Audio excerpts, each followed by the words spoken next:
আজ সময় এসেছে সাজাতে হবে এই দিনের বাগান।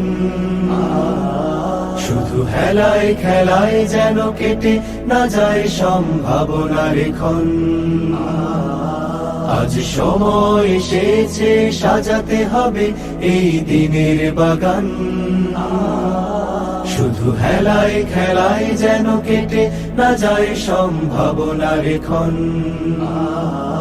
কত ফুলগুলো ঝরে গেছে শাহাদাতে, তবু মূলগুলো মরেনি তো অপঘাতে। কত ফুলগুলো ঝরে গেছে শাহাদাতে, তবু মূলগুলো মরেনি তো অপঘাতে। মোরা আসহাবে রাসূলের জিন্দেগানির সাজে গড়ে তুলি শহীদি সোপান, গড়ে তুলি শহীদি সোপান।